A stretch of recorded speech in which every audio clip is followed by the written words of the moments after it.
Hope everyone is doing really, really well. I'm Sochi Bryson. I'm the incoming president for CADSA, the Coalition for African Diaspora Student Athletes. I'm a fourth-year biological sciences major, Spanish minor, and I use she, her pronouns. And I just wanted to welcome you all to our empowerment panel. We at CADSA are incredibly excited for all of you to hear Ruthie speak and share her amazing story. We also wanted to say a huge thank you to all the organizations that we partnered with this week for sharing their resources. Shout out to the WRRC, CARE, CADS, and Athletics. If you missed any of this past week's events and information, please make sure to check us out and give us a follow. We will link our socials down below. And we'll have it all posted for you so you can make sure to stay up to date with us and the other orgs. And now I'm going to pass the mic to DeAndre to give y'all a little bit more info about who we are at CADSA. Thank you, Sochi. And hello, everybody. I'm DeAndre Morgan. My pronouns are he, him, and I'm the incoming vice president for CADSA. I'm a fourth-year community and regional development major with a minor in African American and African studies. I'm going to explain to you all a little bit about CADSA and what we do. And now, as Davis's first and only African diaspora student athlete organization, our mission is to bridge the gap between African diaspora organizations on campus and the Black student athletes. African diaspora student athletes make up a small percentage of the population at Davis, and often Black student athletes feel isolated from the rest of the Black student body. The Coalition for African Diaspora Student Athletes aims to support Black athletes through advocating for them while they are striving to overcome the unique set of challenges they face as athletes and students within a predominantly white institution, while simultaneously creating a safe space that ensures Black student athletes feel welcomed, supported, and validated. In doing so, we hope to enhance the Black student athlete experience and through community, advocacy, inclusivity, and regardless of their race, sexual orientation, gender, or class. Now, that's a little bit about us in CADSA. And on behalf of CADSA, we are extremely honored to have our amazing speaker here with us today. And now I will pass it on to Mahalia to introduce her. Thank you, DeAndre. Hello, everyone. My name is Mahalia White, pronoun she, her, hers, and I am also an incoming vice president for CADSA.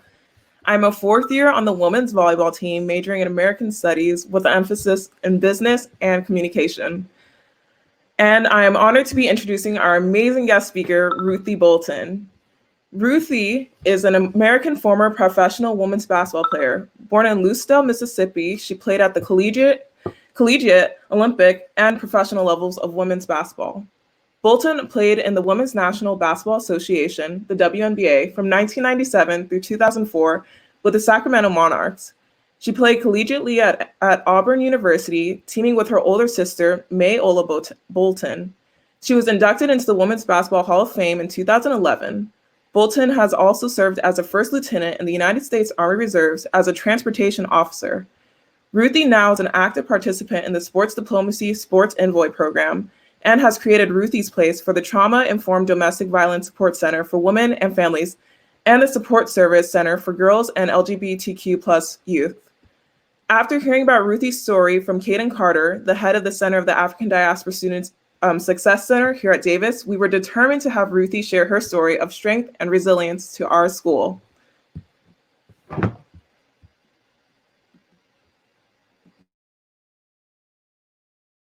And now we'll have a little quick intro video.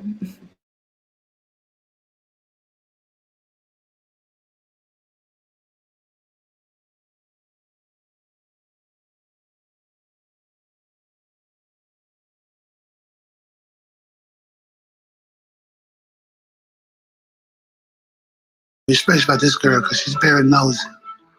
She always was around us. Can I play? No, you're too little. Let me play.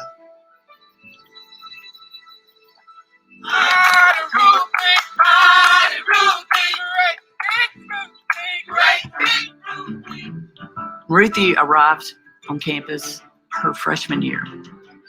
I can assure you there were no expectations for what Ruthie would contribute on the court. Mississippi, Ruthie Bolton. That changed quickly. Ruthie Bolton. She is again. Ruthie was not motivated by ego. Ruthie was not about Ruthie. Ruthie was about everybody else. And once she got the opportunity, she seized it, she took it, and she ran with it. And Auburn basketball was at its finest when Ruthie was wearing the Auburn uniform. Ruthie's personality was perfect for that national team, which turned into the Olympic team. The very fabric of her makeup is to help a team go from good to great. Good defense from Bolton. Bolton takes off the pass. Ruthie Bolton with the steal. Bolton has been on fire for 2 days. There's the buzzer. It's official. The United States has the best women's basketball team in the world. It was one of the best games I've ever played in my life. She really took not only her career, she helped take women's basketball to a whole new level.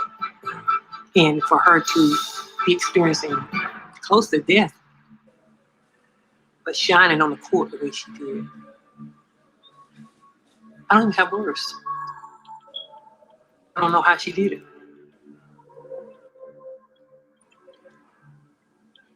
Basketball was a place where I soared. It was my personal life that I just couldn't get a grasp on. Felt like I was just trapped. Right after we got married, he just, out of the blue just hit me, real hard in my face. And it was very shocking to me and very just, like I said, confusing. I'm like, why is this man that I love, that I just married 3 months ago, is hitting me? I still have a ways to go, but my eyes are open now. And I feel like my feet is on solid ground. I have forgiven him 100%. And no matter what people have done to you, if you want to be free again, you gotta forgive. She's mighty, in her character. She's mighty with her children. She's mighty. We know she's mighty on the basketball court. She's mighty in her conversation. You hear her talk.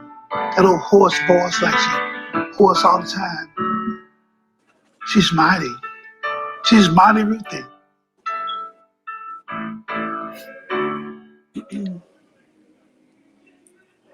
Wow. Hi, y'all ready for me?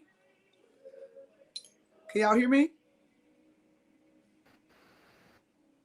Can y'all hear? Yes, we can. We could hear you loud and clear. Okay. All right. Oh my goodness. I am so excited about today. Oh man, it's that you talking about an amazing team there. Y'all are just these young entrepreneurs.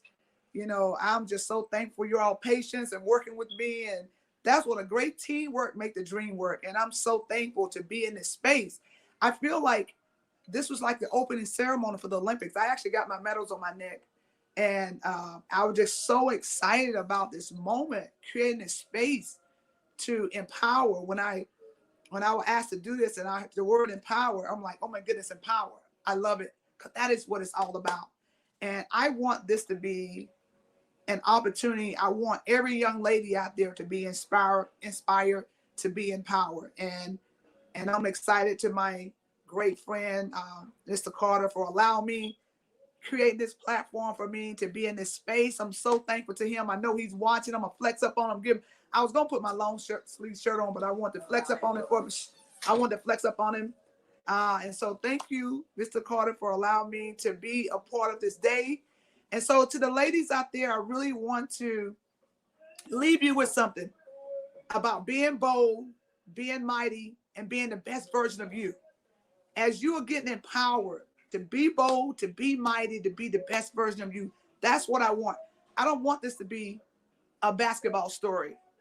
When you think of this a day from now, a week from now, if all you can remember is that I'm a basketball player, I've done a bad job with this next 30 minutes at the most. I think I want to share with you and give you an opportunity to ask questions. I'm excited. Once again, thank you to this platform, to these amazing young African Americans for their power and their mightiness. I'm thankful for this opportunity. So thank you so very much. And I always get a little bit funny when I got a PowerPoint because I don't want you to get so caught up in it that you're not hearing what I say. But I want to start off with this quote. To the world, you might be one person, but to one person, you just might be the world. I really want you to get that. To the world, you might be one person, but to one person, you just might be the world. So know that you matter and that you are powerful. So, all right, so you can, is she gonna slide it?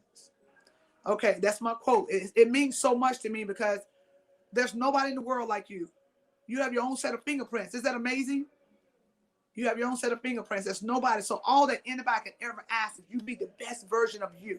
That's what I want you to get from today, being the best version of you. And so anyway, I'm just so thankful once again to you allow me to be a part of this space. So let's move to the next one. I think it, okay, it talks about my family. Of course, I can't share my story without talking about my family. I'm from a small family of 20. I bet you all can't pick me out of that picture. I'm somewhere in there. I'm the 16th of 20. So I'm so glad my dad didn't stop at 15. I would have been left out. The 16th of 20. But my family has been a huge part of my life, been part of my foundation, which is the reason why I've been able to achieve gold medals because of my family, because of the foundation. And my mom and my dad, just 139 nieces and nephews, big family. So, but I thank God for my dad and for the platform, for him giving me an amazing foundation. And my dad talked about three things. He said, three things that sum up the individual: the faith, the attitude, and their mindset.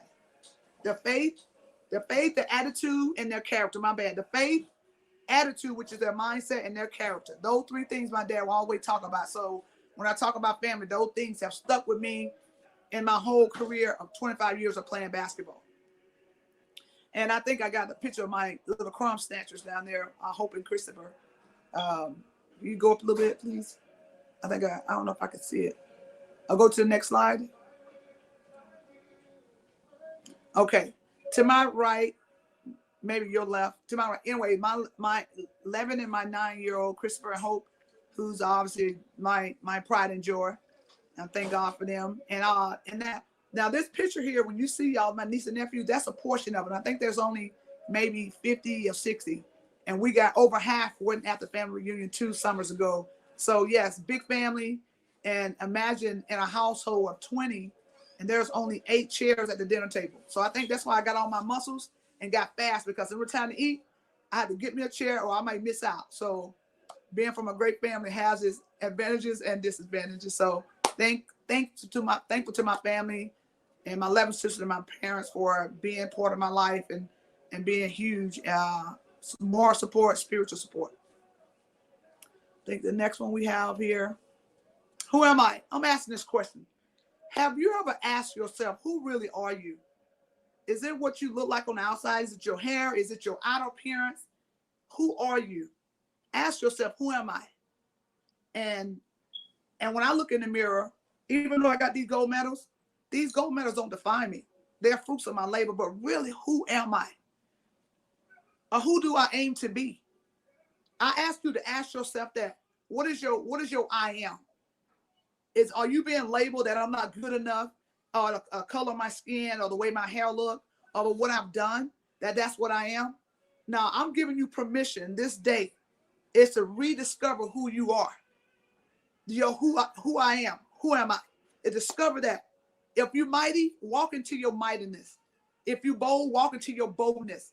And you know what? You might not even be where you really want to be, but if you can see it in the distance, it's that I'm going to take charge of my life. And actually, that's what empowerment is. It's a process of becoming stronger and controlling my dwelling.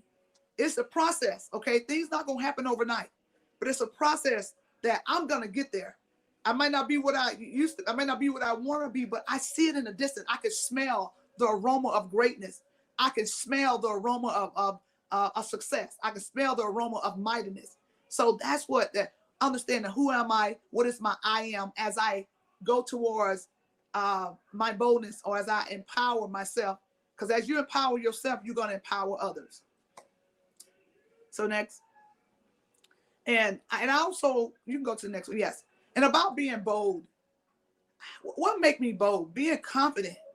And that's easier said than done. I know I was a shy girl. I didn't want to stand in front of 10 people and speak. And when I was even in high school, they said my twin brother took all my words. And maybe I done took some back now, but I was very shy, very timid, didn't like crowds. I was so unsure of myself. But my dad would whisper in my ear, said, daughter, and that's what he called me most of the time because there are 12 of us girls, so he couldn't remember my name. He would say, daughter, there's something inside of you. It's going to be left up to you to bring it out. He said, you got to believe in you. You don't have to be perfect. You ain't got to be like anybody else, but there is something great in you. He would tell me that all the time. I'm thinking like, yeah, my dad is telling me that because that's what dads do. But that was greatness. He was trying to remind me of my greatness and my boldness. So we need to be reminded. So that confidence, it may not be as easy, but I'm here giving you permission to be bold, giving you permission to be confident and understand that this is a process that you're going through. And guess what? The word courageous is very interesting, having the courage. And it's okay to have fear sometimes because if you're never afraid or if you don't have fear sometimes, guess what?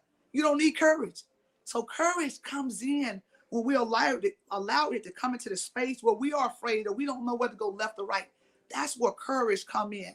So I give you permission to be courageous. I give you permission to be confident. I give you permission to be bold and take risks. Because guess what? The greatest risk is to take no risk at all. I'm a 53-year-old woman, and I'm actually been on the phone call about doing Ninja Warrior. Oh, I know someone called me about it, but I don't know. I know I got some muscles, but I don't know. I might be willing to take that risk. Hey, because you know what you think about is that you got to know what's on the inside of you. And it's okay if you try something and come up short. You fail when you don't try. But if you try something, you give it 100%, that's the most anybody can ever ask for. You give everything that you have. And that's what it means to be empowered. But guess what? When you do that, somebody is watching you. Somebody is learning from you. Okay, next. Then the next one's about, okay, an example I want to give, I got this fence here and this bus. It was supposed to be a Greyhound bus, but just imagine, it's a bus. But I want to tell you two stories about jumping fences. When I was about 13, 14 years old, we used to jump fences and climb trees in my backyard. And we lived on about 10 acres, which is where I'm at now in Mississippi. And I was a tomboy, serious tomboy. I think I look more like my twin. I look more like a boy than my twin did. I was a serious tomboy, loved being outside. I didn't want to stay inside, didn't want to cook. I didn't want to fold clothes up. I didn't want to do any of that girly stuff. I feel like that was just too easy. I wanted to be outside, jump fences, climb trees. But one day, as I got ready to jump this fence, I had jumped it before, but this one day, fear set in. As I ran to this fence, literally, it felt like it got taller. I was like, hold up, let me shake it off a little bit. So I took it about 10 steps back. I ran to the fence and got ready to jump. It got taller. I'm like, what is going on? I've jumped this fence before. What is going on in my head? So I pondered with that fence for about 10 or 15 minutes. And guess what? Didn't get over that fence. The street light came on. We had to go inside. And I'm thinking like, oh my God, I didn't jump this fence. And I was devastated. Even my siblings and my cousins said, what's the big deal? You could just bypass that fence and just join us. I said, no, I know I can jump over that fence. So the next morning, before anybody else got up, I said, Ruthie, you got this. You got this. I took a deep breath. And as I got ready to start toward that fence, when I got close to that fence, I think I closed my eyes and I leaped, put everything I had in it, and I landed over the fence. And I didn't land on my feet, but I landed. I celebrated that moment like I had won gold medals. I didn't know anything about the Olympics, but guess what? I believe that's the day I started embracing my Olympic journey, my world championship journey, my 4-time Hall of Famer journey. That moment, because I started seeing what was on the other side. I started seeing myself celebrate. At first, I was focusing on the fence, which is the obstacle. So if you're going through something in life right now that seems like it's just camouflaging the greatness in you, that is your fence. Start seeing on the other side of that. Start seeing greatness on the other side of what we call failure. Start seeing courage on the other side of what we call fear. Start seeing happiness and joy on the other side of what we call sadness. Whatever you're in, don't let your situation be your destination. Start seeing on the other side. And that's when, guess what? When you do that, not only are you going to empower yourself, you're going to empower people that are watching you. You're going to empower people that are watching you. And so I think about when I see that fence now being here, I was like, I would tell my kids about it. I said, that fence, I struggle to get over. But that's the day I started becoming an Olympian. Listen, the Hall of Fame committee wasn't there. Nobody was there, no cameras. But that's the moment. So I think about that moment. So I wanted to share that with you. Like, what is your fence? What is your fence? And what'll help you get over that fence of life is knowing what your why is. Because guess what? When you lose your why, you lose your way. Knowing what your why is so important. So I encourage you, whatever your fence is, start seeing on the other side. And about the bus, it's supposed to be a Greyhound bus. I want to try to get to the story quick. Okay, my sister Mae Ola was a superstar. Another example of boldness is that you got to be able to take risks. You got to be able to risk failing. I wasn't recruited out of high school. I think it was my bad Jerry curl. My sister had really pretty hair. I think it was my bad Jerry curl. They was like, no, we don't want you. But I didn't get any letters and phone calls. The only way I could get to a college or get to Auburn, they said I had to ride a bus, 10 hours. And I'm thinking like, hold up. You flew my sister on a private jet, and the following year I have to ride a bus for 10 hours? I was like, wow. But guess what? In life, if that door closed, guess what? You got to get through a window. And my window was getting on that bus. My dad whispered in my ear. He said, daughter, there's greatness on the other side. They don't know how mighty you are. They don't know how tough you are. But if you don't go, you'll never know.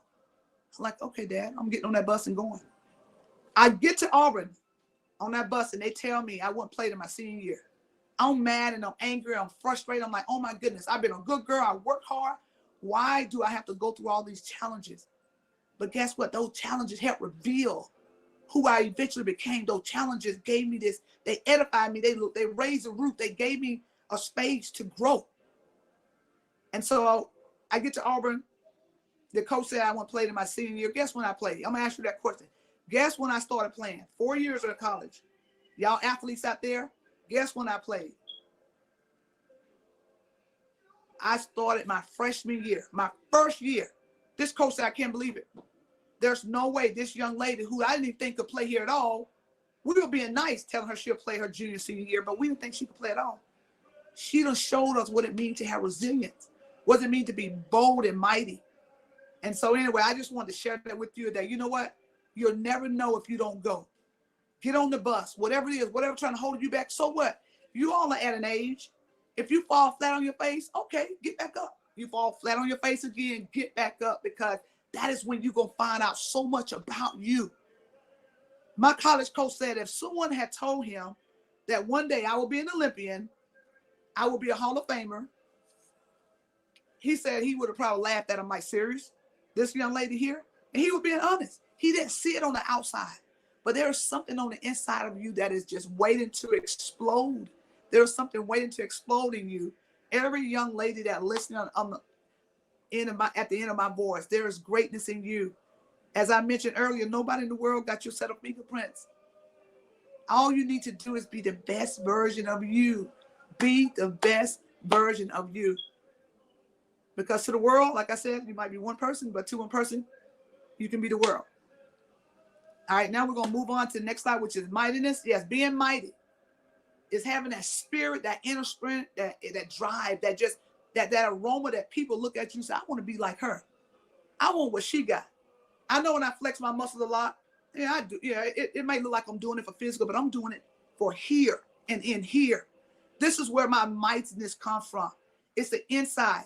And I didn't give myself that name, by the way. I didn't give myself that name. My teammates gave me that name because guess what? Because I know what it means to get in the trenches and fight and persevere. You heard when they were mentioning about the bio that I went to, that I was in the military, first lieutenant. People can trust me in that foxhole. Y'all might be too young to understand what it means to be in a foxhole. That's in a time of war that you got to trust your soldiers to shoot the enemy and protect you.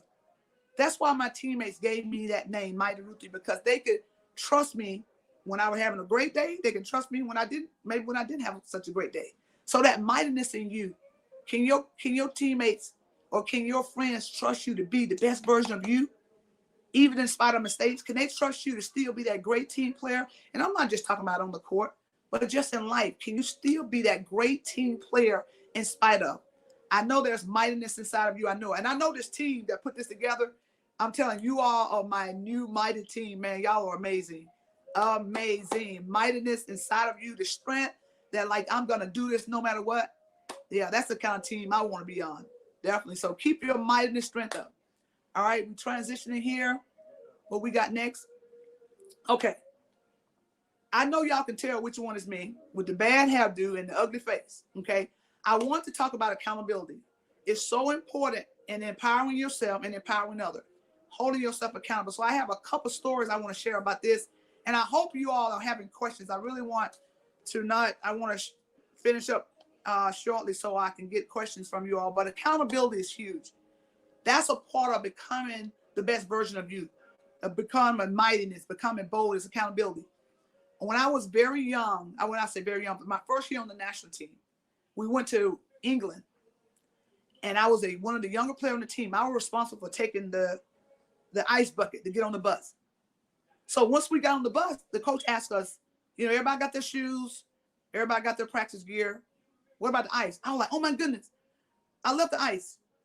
I was so scared. She said, wow. She looked at me like I was like a loser. She said, go back and get it. We might not be here when you get back. And I'm like, oh my goodness, please. I failed the coach. I'm so sorry. I ran back to get this bucket of ice. Listen, my feet never touched the ground. I'm running so fast. I'm like, please don't leave me. Please don't leave me. I get on the bus. I look at this coach. She didn't look at me. And I'm just like, I'm feeling so bad. Like, oh my goodness, I let her down. She's not going to ever play me.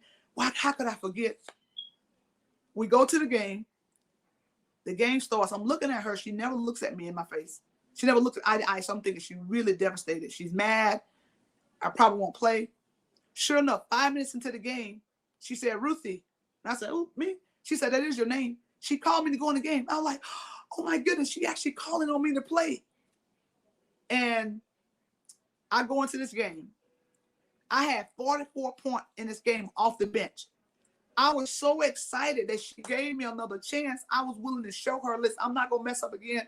And I talked to her after the game, and she said, Ruthie, it doesn't matter. She said, I was going to let you play anyway. I said, well, I thought you were angry with me. She said, you know what? You've been accountable. Everybody makes mistakes. She said, you've been to practice on time. You've done extra practice. Sometimes she'll tell us practice optional. You came to optional practice. You got up at 6 a.m. You did all the extra work. You did all the extra work. She said, so you are accountable. So that's what's important, Ruthie, is that you've been accountable. You've shown me who you are in and out, even the difficult times. She said, that's what's important, that you've been accountable. That meant so much to me. She said, I could trust you in my foxhole. So I'm telling you, it's okay to make mistakes. It's okay to fall down, but get back up. Show your accountability for your schoolwork. Show your accountability for being a friend. Show your accountability for being a strong African-American young lady. What is your accountability? Every day when you look in the mirror, ask, who am I? Am I going to be the best version of me today? Who am I? Am I going to be the best version of Alice, be the best version of Mary, the best version of whoever, whatever your name is, say, I want to be the best version of me today. And that's what's going to show your mightiness. And the Brazil game, real quick, as you can see here, 1996, y'all probably was small, young. Most of y'all were young. Some of you maybe weren't born yet. 1996, this picture here. Oh my goodness. The coach asked me the night before, we were 59-0. She asked me, what do you think the key to us winning tomorrow night? I said, teamwork, leadership, enthusiasm. She said, yeah, those things are important, but you are the key. I'm like, me? Oh my goodness, coach, you believe in me like that? She said, yes. You have shown accountability through the whole year. You watched video. You watched those other games. She said, you are ready. I would not ask this of you if you weren't ready. I was like, wow. Oh, wow. The coach trusts me. Guess what? I got up the next morning in my stance. She said that this team, they had a point, which I know, one of the players was averaging 30 points a game. She said, you got to get in this girl grill. You got to play defense like you've never played it before. I want you to get in this girl grill. That anybody that play basketball out there, I want you to get in her grill that you can tell what toothpaste she used to brush her teeth with. I want you to get in her grill. She go to the bathroom, you go with her. I'm like, wow, coach, you believe in me like that? I'll say, okay, I got you.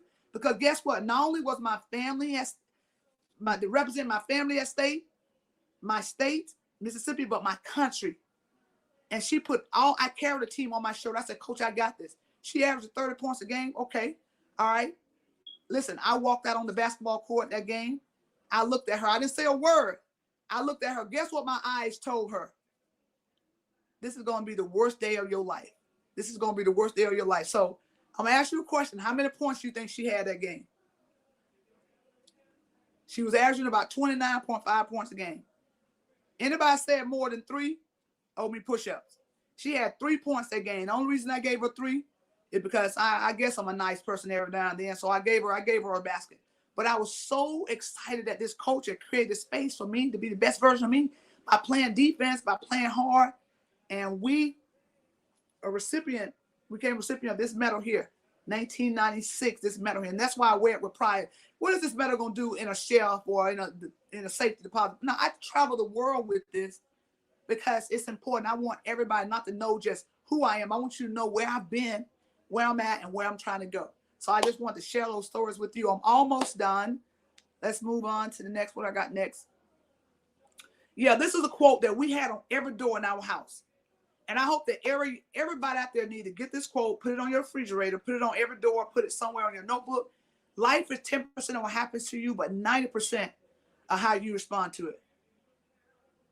Life is 10% of what happens. Sorry, happens is spelled wrong.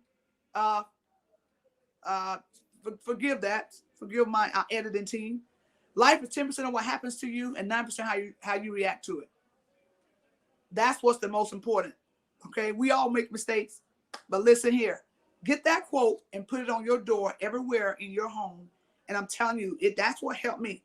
90% of the things I've done is because of my mindset, my attitude, and and by me empowering myself, now I get to empower others as I travel the world. That's why the most important thing out of Be Bold, Be Mighty, Be You is I love the be you, the best version of you. That's what I love because that is really the importance at the end of the day. So let's go to the next one and see what we have. Almost done here. Adversity, what I want to add in, that adversity make you bitter, adversity make you better. So we've talked about challenges. So adversity gonna make you bitter, make you better. I chose to let it make me a better person. Let it make me a better person. So as you go through your challenges, to be you, being ambassadors, being a great leader. There's leaders out there. I know you are. This team that put this together, you all are amazing leaders. And I'm thankful that I've been able to travel the world. I've actually, and I know you saw a little bit of the video, and I went through some years of domestic violence, and it was a tough time, but I'm so glad that, that I had basketball as a place that I could soar, as a place that I could be edified, and someone to advocate for me. And I didn't speak too much about it during that time, but in the last 4 years, I've started to speak about it. ESPN did a documentary on it.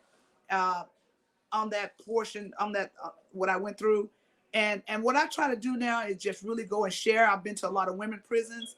I've been overseas. I actually been to a lot of reservations. I have my native jewelry on. I have my native earrings on, and so I've traveled to empower women, and that's what this is all about. Is how can I empower you to be the best version of you through the adversity. Through the adversity, through the pain, through the frustration.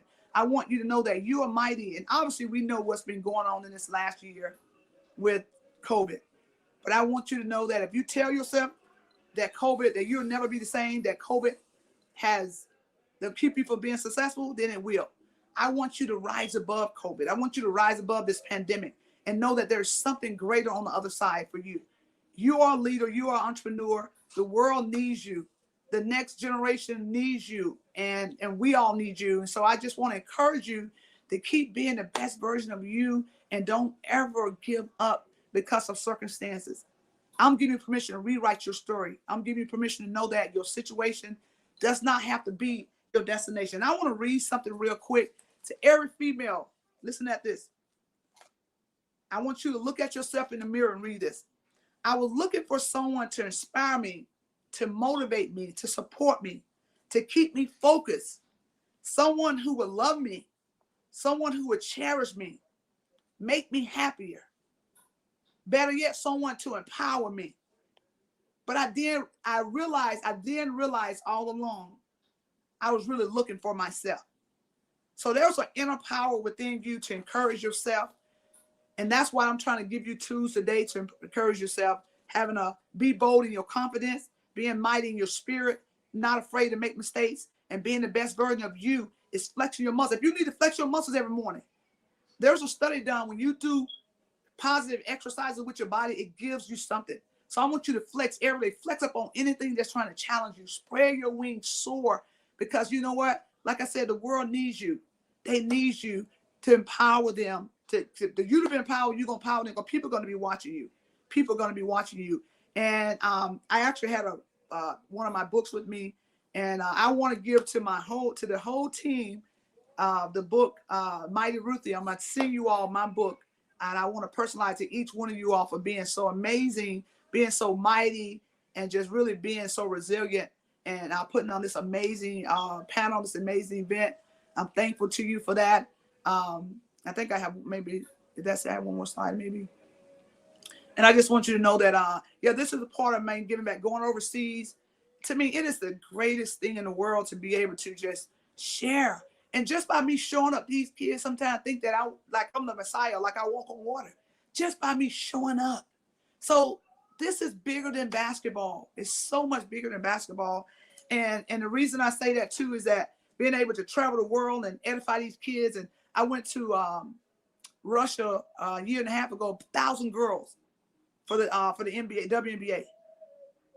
The title of it was, "This is my world, my game. This is my time, my world, my game. This is my court, sorry. This is my court, my world, my game." And it was about creating this confidence in these young ladies. Say, hey, you know what? This is my time to be the best version of me. And as I travel overseas, and this here, your picture you see now is from the tour that I did speaking on domestic violence. But that's how I was healing, was sharing my story. I went to a lot of different colleges sharing about being bold and being mighty. And I was sharing my story sometimes with tears in my eyes. I wasn't quite healed yet, but guess what? I was growing in my journey. So don't wait till you get to a place where you're at this perfect place. I'm going to wait till I'm perfect to share. No, this is the time you do it right now. Walk in your journey. Know your I am. My I am is that I'm mighty. My I am is that I'm powerful. I might not be there yet, but I'm getting there. You have to speak authority over your life. So I give you the permission, a permission slip to be the best version of you, because you are mighty. And as you are mighty, you dream big. And I know that we're getting ready for this, y'all, this new year starting. Don't just dream, but dream big. So I really hope that you can dream and be the best version of you. And don't just dream, but dream big. And I don't really have my this book in hand. This is a book that I want to give the team. I will send this book to you. Better yet, I wish I could hand it to you. I'll give y'all some high five. But I know we social distancing. But I want on the team to have this book, From Pain to Power. Because that's what it's all about. That's how you empower not only yourself, but people, is understanding how to get from pain to power. And I just want to reiterate about the process. It's okay. You're not going to get there overnight, but understand the process, that the process of being the best version of you, the process that I might not be there yet, like getting over that fence. It took me some time. I pondered with it, but I finally got over that fence. You could get there. If I had given up and walked away, I would have never gotten over that fence, and I would have just given up, and I might have given up on something else. But I just encourage you to just keep aiming high, keep being the best version of you. And I want to say something real quick in reference to the domestic violence that I went through. And it was a tough time in my life. But you know what?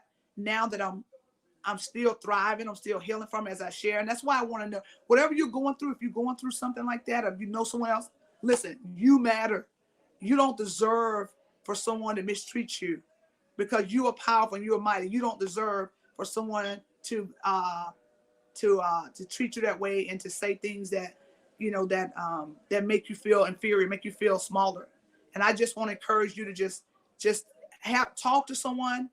If you're going through or know someone else, talk to someone. Don't go through this alone, because there's a lot of people out there that love you and want to support you. And I'm just thankful once again. And I have a song that I wanted to share. And I don't know, my partner, Brother Mac, wrote a song for me to sing called Dream Big. And I don't know if we have that. He was gonna come in and share part of that. What was he thinking behind the song Dream Big, why he wrote it? Because the words are very powerful, and being in power is about dreaming, and not just dreaming, but dreaming big, and dreaming like this is my time, this is my season. In spite of the pandemic, in spite of things that are happening, you can still dream. And no one can take that. When the coaches didn't recruit me, they were trying to tell me I couldn't dream. When the national team didn't invite me to the national trials, they were trying to tell me I couldn't dream. But hey, I had the right to dream, and not just dream and dream big. So I want to give you all permission to not just dream and dream big. So I'm not sure Mac Ross, if he's able, to come in to share that song. I have the song and I will play it. Please Okay. let me know if you all can hear this.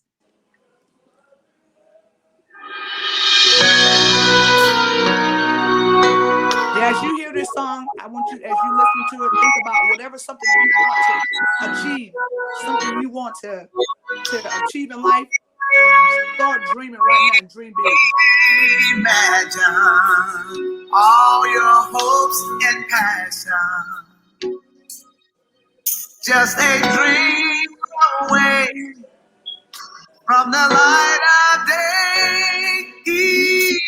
Imagine that you and only you were chosen to share a million roses.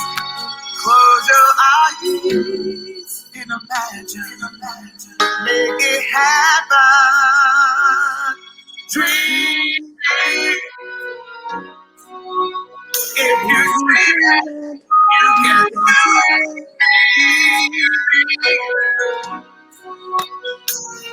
Pour your heart into it. If it's worth dreaming about. If it's worth dreaming about, you might as well dream.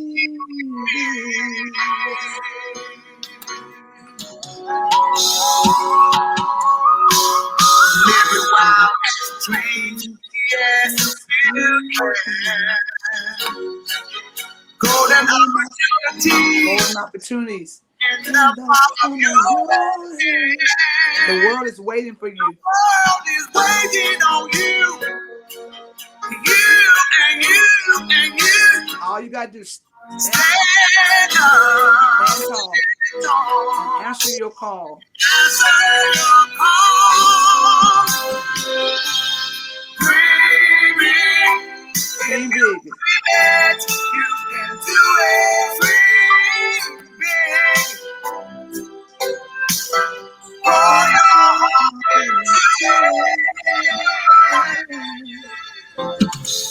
if it's what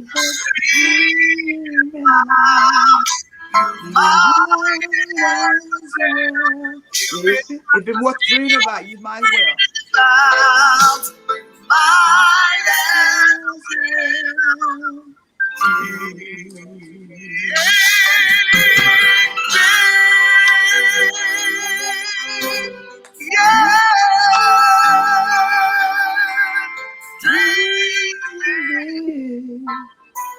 Might as You might as well. You might as well. If you're gonna dream, you might as well dream big. And lastly, before I'm done, Dr. Martin Luther King Jr. said, we all want to fly. Hey, if you're not flying, run. If you're not running, walk. If you don't walk, crawl. As long as you keep moving, to your dreams, and that's how you're going to empower yourself, and that's how you're going to empower us. Thank you so very much for listening to that. Keep dreaming big. So I think, go ahead. Thank you. That was so empowering. I really enjoyed hearing you speak. You are an amazing woman. Yeah, that was honestly amazing. I felt so incredibly inspired. Just attack everything that I have going on in my life. Right now, we are going to start the Q&A session. We have so many questions in the chat.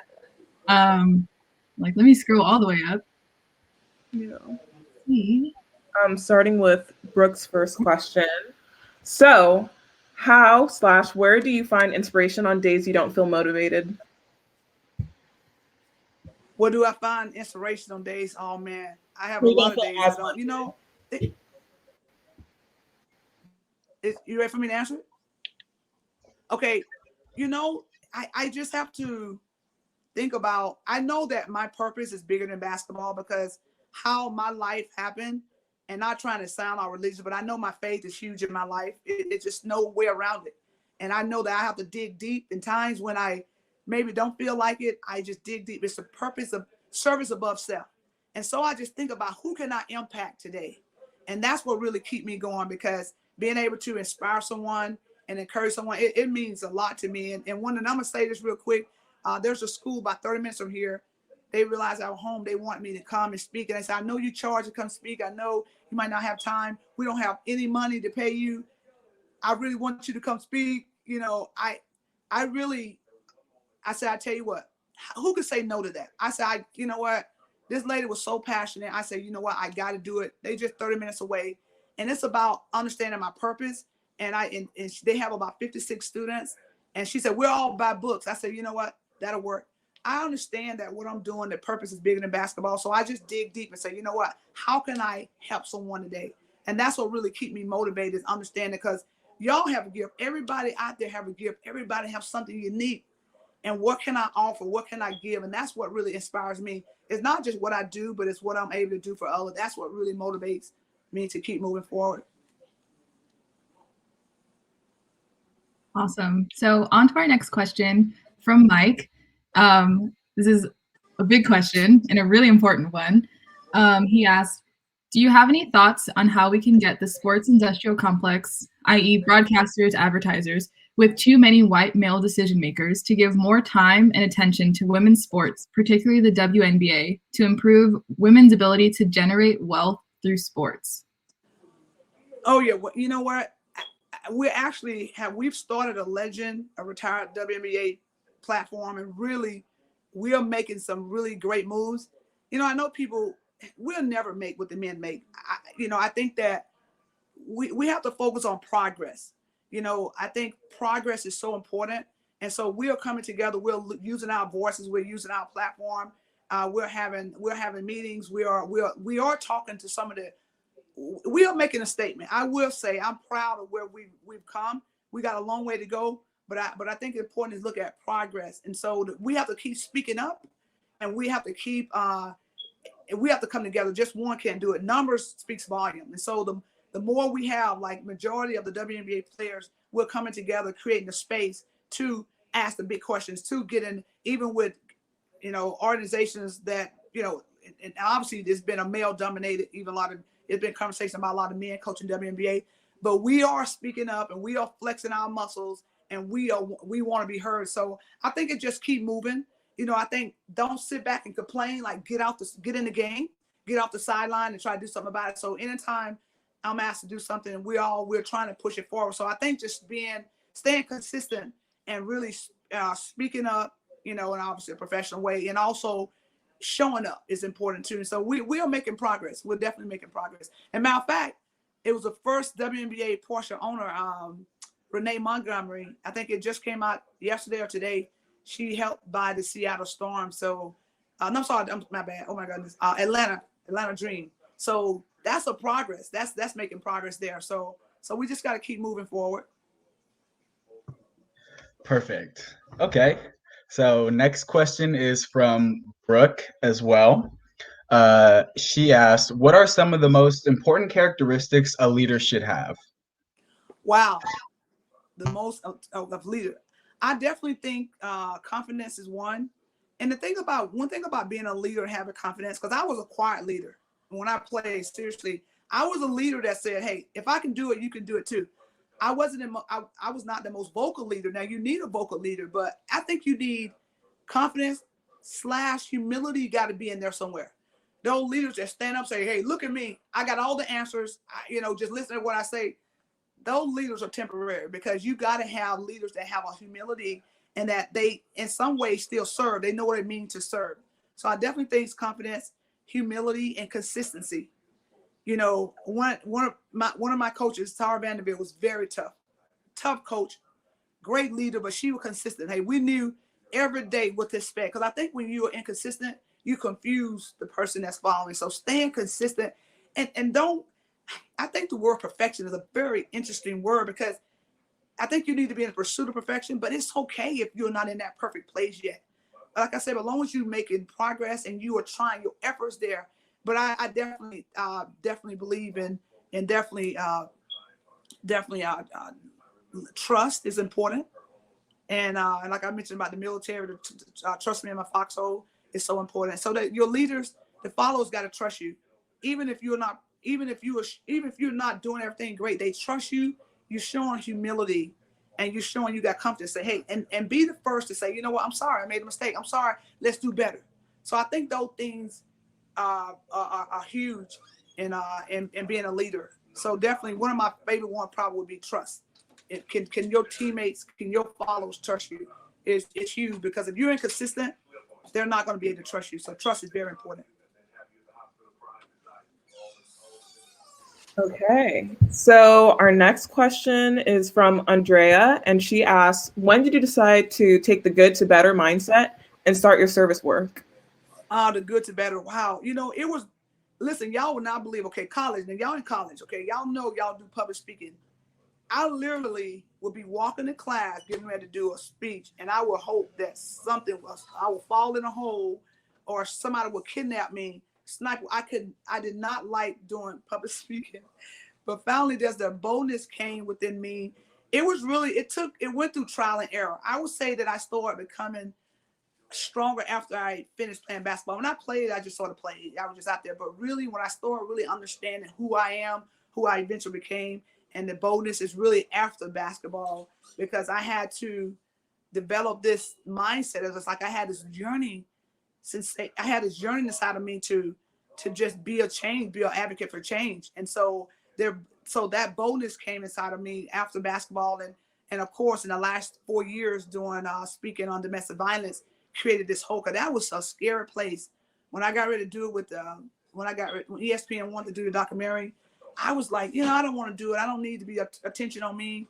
I don't want people to think that I just want somebody to feel sorry for me. And so I really, it was like 4 years when I started speaking to colleges and started speaking to doing different workshops. And I started to feel like, you know what, there is something great. It's powerful to be able to impact and share and really be vulnerable. We know that vulnerability usually it's a weakness, but vulnerability is a strength, because guess what? Whatever you're being vulnerable under, it cannot hold you hostage anymore. So really just being able to be vulnerable is when I start becoming bold and mighty. So to anyone that listening, it's okay to be vulnerable. It's okay to be transparent, because as you are being vulnerable, you're actually becoming stronger, because you're letting go these layers of shame and guilt and disappointment and these things that I'm not good enough. But you are good enough. You are enough. And so let your wings, spread your wings. Don't just fly but soar, and just know that, hey, I'm being the best version of me. And hey, tomorrow I'm gonna be better. Even with me, I'm 53. I want to be better tomorrow than I am today. All right, we now have a question from Dre. He asked, what was your favorite charitable experience and what did you gain from it? My favorite charitable experience. Wow. Oh, I've done a lot. I would say my favorite charitable experience was, I've done so many. I've been an advocate for breast cancer, for mental health, for our youth that are homeless. But I would say right now, really trying to be an advocate for, like, I would say the last 4 years, domestic violence, being not an advocate of domestic violence, but for awareness of it.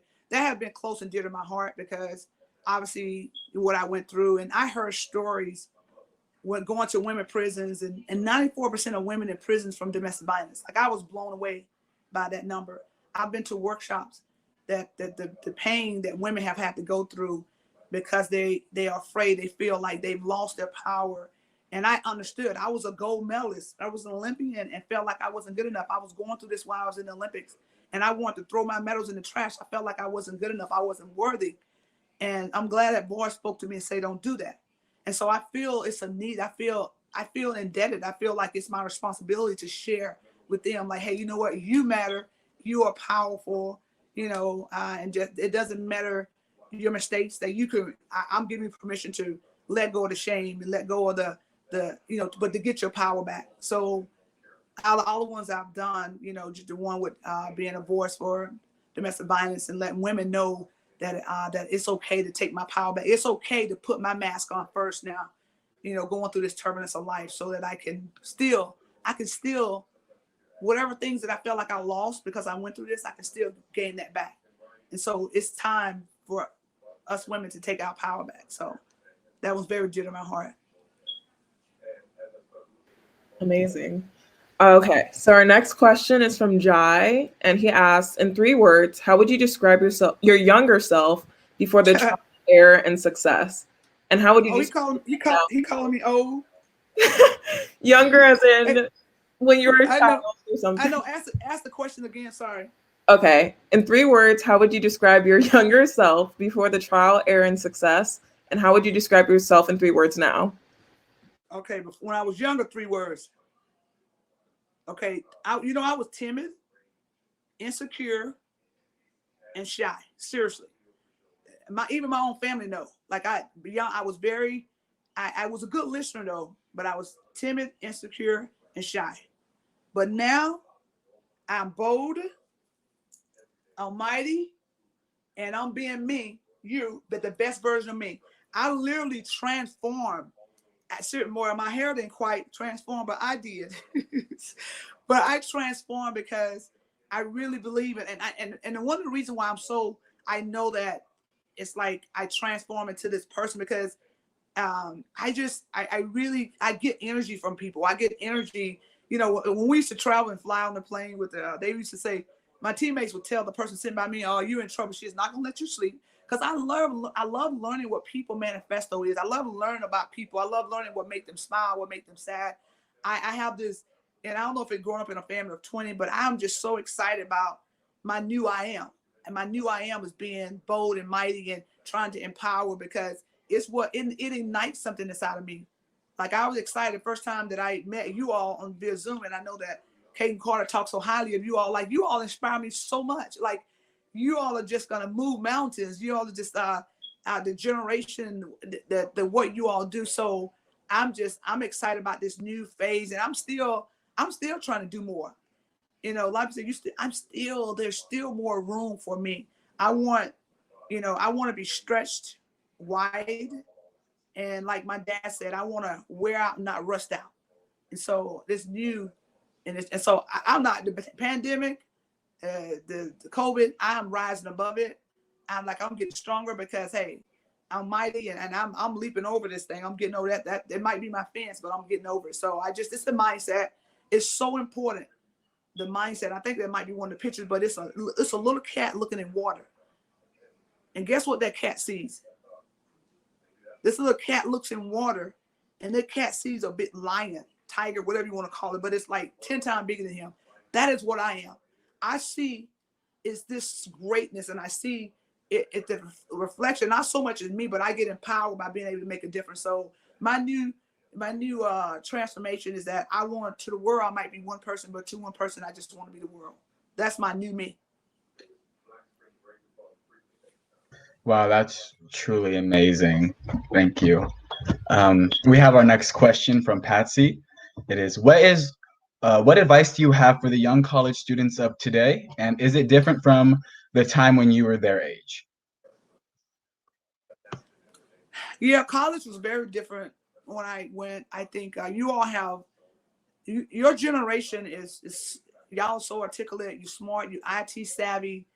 You all just have so many opportunities, a platform, the spaces to do different things. But then another thing about your generation, sometimes the distraction. Social media can be great, but sometimes social media can be an hindrance, depends on how you use it. I just will encourage, I'm also working on some programs for high school students called social emotional learning, but I think that as I was thinking about it, I said, there's also, even with college, I just think that with the college, you have your goals. I know goals can be interesting. I think there's a book like Goals. Why did you set goals? To me, I don't care too much about New Year resolution. I'm about what can bring a zest, what unites me. So I think don't get so caught up in goal setting, what I want to be in 10 years from now. I think what I will encourage the college students is just like, how can I be like, understand the process? How can I be better today than I was yesterday? You know, I think you folks more on the sort of that short term. Of course, you can have a long-term goal, but now don't get so caught up in that long-term goal that you don't do anything with your short-term goals. Like I'm task oriented. You know, I don't care if I have to go outside and somebody say, hey, let's clean up this side of we clean up this yard and pick up every can or do whatever. I love having tasks. So I would say for the college students now, it's just the mindset. Like, I'm not gonna quit no matter what. I'm not perfect. I ain't trying to keep up with Susie Q on our social media, or I'm not keep up with Junebug. I'm trying to be the best version of me, and I'm gonna focus on progress.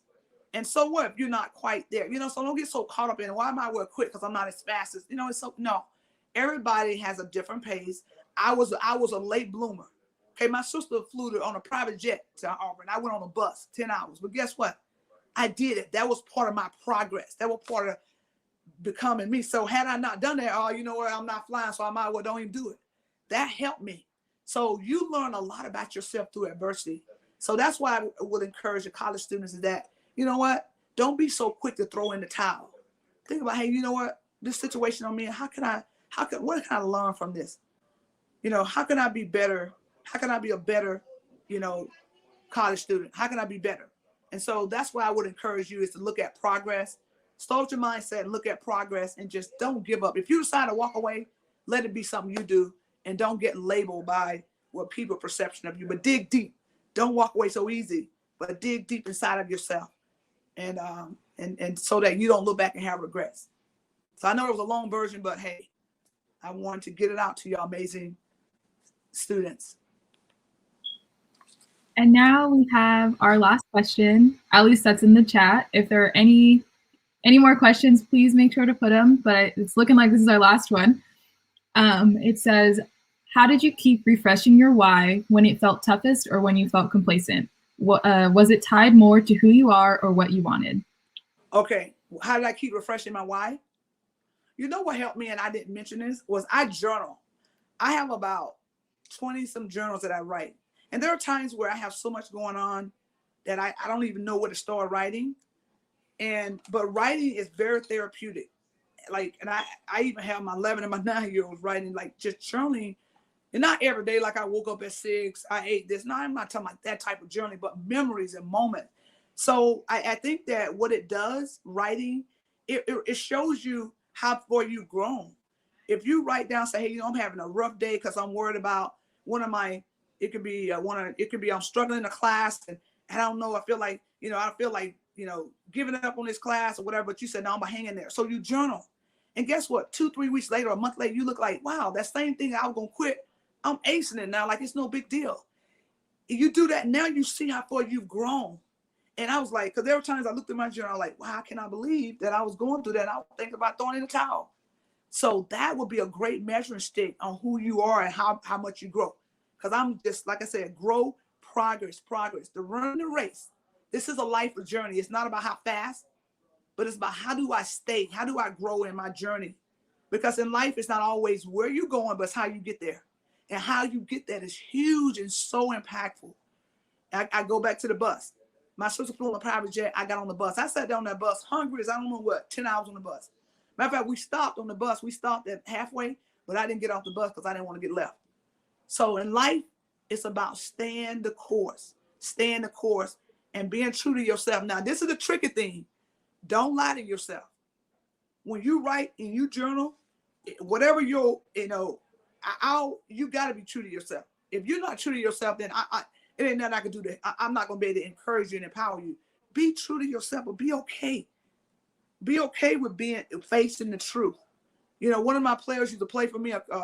She was so adorable. She said, Coach, if I make a mistake, if I turn the ball over, I want you to grab me and slap me. I was like, now hold up now. I appreciate the want to grow, but I'm not going to slap you. So, but it's about understanding like where I need to grow, how I need to get better. So I would say journal, and really keep in tap with yourself and be true to yourself and say, you know what, I need to get better in this.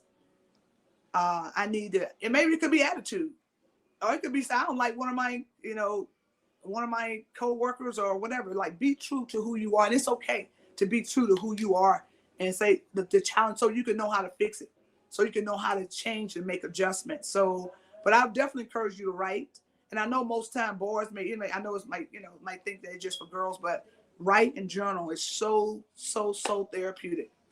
I can't wait to write about today, this moment, being here with you all and creating this space, and not just power, but empower. And I'm just so thankful that you all thought enough of me to allow me to, sorry, helicopter, thought enough to have me be a part of this. And hey, you know what? Keep aiming higher. Thank you for that. That last question was from Abdul, and I think this may be our last question, is from Katie.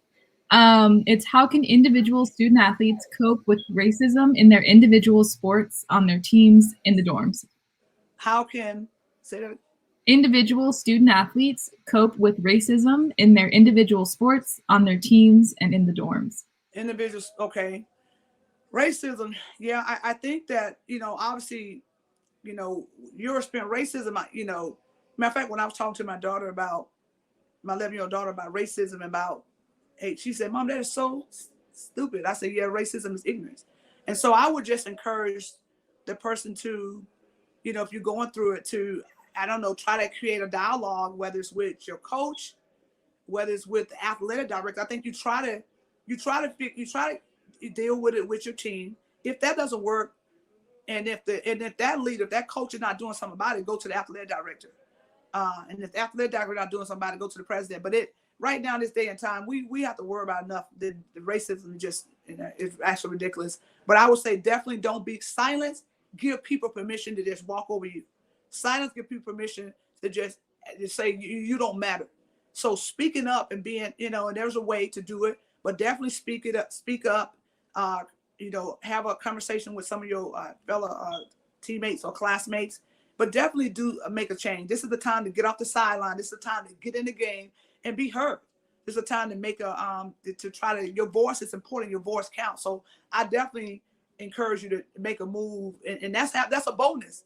And people are going to say things about you, whatever, but still, I have a right. I told my daughter that I want her to speak up. She's 11 years old. I said, I don't care if somebody say the sky is yellow 100 times. Say, no, the sky is blue to me.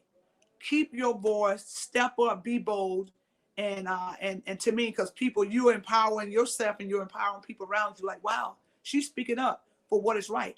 And there's a way to do everything. There's a way. So do it respectfully, professionally, but definitely never lose your voice. Keep that mightiness inside of you.